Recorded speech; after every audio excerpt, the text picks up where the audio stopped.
بسم اللہ الرحمن الرحیم۔ آپ میرا یوٹیوب چینل دیکھ رہے ہیں حقیقت پلس۔ آئی جی سندھ کو کس نے مجبور کیا؟ بلاول بھٹو جلد تفصیلی بیان دیں گے۔ آئی جی سندھ نے وزیر اعلیٰ کو بتایا مجھے مجبور کیا گیا تھا۔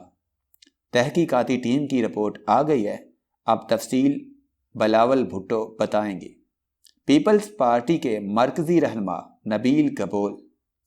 ویڈیو کی تفصیل میں جانے سے پہلے حسب معمول نئے آنے والے دوستوں سے گزارش ہے کہ پہلے ہمارے چینل کو سبسکرائب کریں اور ساتھ میں بیل کے نشان کو دبائیں۔ اس ویڈیو کو لائک کرنے کے ساتھ ساتھ کمنٹ باکس میں اپنی قیمتی آراء سے ہمیں ضرور آگاہ کریں۔ پاکستان پیپلز پارٹی کے مرکزی رہنما نبیل گبول نے کہا ہے کہ آئی جی کو کس نے مجبور کیا؟ کسی بھی وقت بلاول تفصیلی بیان دیں گے۔ آئی جی سندھ نے وزیر اعلیٰ کو بتایا مجھے مجبور کیا گیا تھا۔ تحقیقاتی ٹیم کی رپورٹ آ گئی ہے، اب تفصیل بلاول بھٹو بتائیں گے۔ انہوں نے نجی ٹی وی کے پروگرام میں کہا کہ ہم شرمندہ ہیں، ہماری مہمان کے ساتھ ایسے ہوا ہے۔ آئی جی سندھ اگر اس طرح کا کوئی بھی ایکشن لیتے تو وزیر اعلیٰ کو آگاہ کرتے۔ آئی جی سندھ نے وزیر اعلیٰ کو صورتحال سے آگاہ کیا کہ انہوں نے ایکشن لینے سے انکار کیا تھا۔ آئی جی سندھ نے وزیر اعلیٰ کو کہا کہ مجھے مجبور کیا گیا تھا۔ آئی جی سندھ کو کس نے مجبور کیا؟ یہ بات بلاول بتائیں گے۔ وزیر اعلیٰ سندھ نے پراسیکیوٹر کو بھی بلایا اور معاملے کے بارے میں پوچھ گچھ کی ہے۔ انہوں نے کہا کہ کسی بھی وقت بلاول بھٹو کی ٹویٹ آئے گی اور صورتحال واضح ہو جائے گی۔ کیپٹن صفدر کی گرفتاری پر تحقیقاتی کمیٹی کی رپورٹ آ چکی ہے، تحقیقاتی ٹیم بن گئی، رپورٹ بھی آ گئی، اب تفصیل بلاول بھٹو بتائیں گے۔ تحقیقاتی ٹیم میں کون کون تھا یہ نہیں بتا سکتا۔ انہوں نے کہا کہ اداروں کو آپس میں لڑانا اچھی بات نہیں، عمران خان کو یہ بات سمجھ لینی چاہیے۔ یاد رہے کہ سٹی کورٹ نے مزار قائد کی بے حرمتی کیس میں کیپٹن صفدر اعوان کی ضمانت منظور کر لی۔ ضمانت 1 لاکھ مچلقوں کے عوض منظور کی گئی ہے۔ مسلم لیگ نون کے مرکزی رہنما اور پارٹی کے نائب صدر مریم نواز کے شوہر کیپٹن صفدر نے کہا ہے کہ مزار قائد پر کھڑے ہو کر قسم کھائی کہ ووٹ کو عزت دلوائیں گے۔ مادر ملت کا بھی الیکشن چوری ہوا، ہم ریاست کو کمزور نہیں ہونے دیں گے، جھوٹے مقدمات ہمارا راستہ نہیں روک سکتے۔ انہوں نے کراچی میں گرفتاری کے بعد عدالت سے ضمانت ملنے کے بعد میڈیا سے گفتگو میں کہا کہ ہم پاکستان کی حفاظت کریں گے اور پاکستان کو آگے لے کر جائیں گے۔ ہم ذوالفقار بھٹو کے 1973 کے آئین کے پاسبان بن کر ملک کو آگے لے کر جائیں گے، جھوٹے مقدمات ہمارا راستہ نہیں روک سکتے۔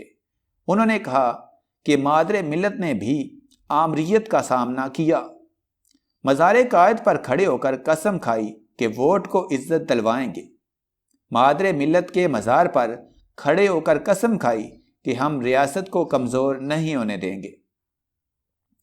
مادر ملت کا بھی الیکشن چوری ہوا، اب مادر ملت کے نون لیگ کے بچوں کے ساتھ بھی یہی ہو رہا ہے۔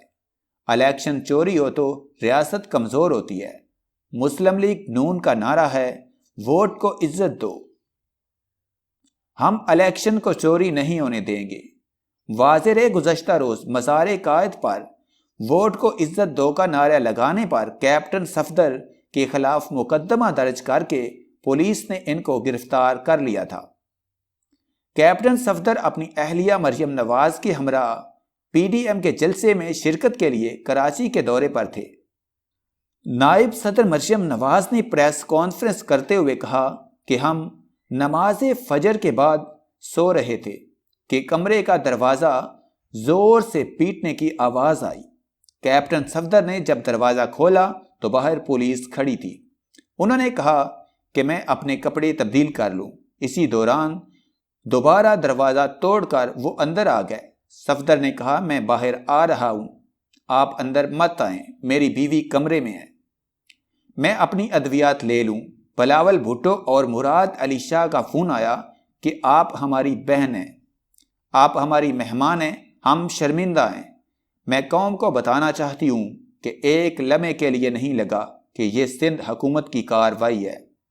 کراچی میں یہ کارروائی کروا کر اگر تم یہ سمجھتے ہو کہ پی ڈی ایم میں دراڑ آ جائے گی تو ہم بچے نہیں، ہمیں پتہ ہے کہ کیا کھیل کھیلا جا رہا ہے۔ مریم نواز نے کہا کہ مزار قائد پر پی ٹی آئی نے جو نعرہ لگایا وہ ویڈیو موجود ہے، جبکہ قائد اعظم کے مزار پر اگر ووٹ کو عزت دو کا نعرہ لگایا جائے تو اس میں کیا حرمت ہے؟ اس نعرے سے کسی کو کیا اعتراض ہے؟ وہ عوام کا مینڈیٹ چوری کر کے آئے ہیں جنہوں نے محترمہ فاطمہ جناح سے لے کر نواز شریف تک ووٹ کی عزت نہیں کی۔ اگر آپ خلائی مخلوق سے زمینی مخلوق بن گئے ہیں، کیا لوگوں کو آپ کے چہرے نظر نہیں آئیں گے؟ ایف آئی آر میں ایک شخص قتل کی دھمکی دی ہے۔ ایف آئی آر کا مدعی وقاص احمد خان دہشت گردی کوڈ کا مفرور ہے۔ یہ سارے مدعی ایسے ہی کیوں ہیں؟ کیپٹن صفدر کو بڑے اعلیٰ سطح سے دھمکیاں آ رہی تھیں کہ ہم تمہیں نہیں چھوڑیں گے۔ اگر کوئی سمجھتا ہے کہ دھمکیوں سے نواز شریف، مریم نواز اور پی ڈی ایم مرعوب ہو جائے گی، اگر ہمت ہے تو مجھے آ کر گرفتار کرو۔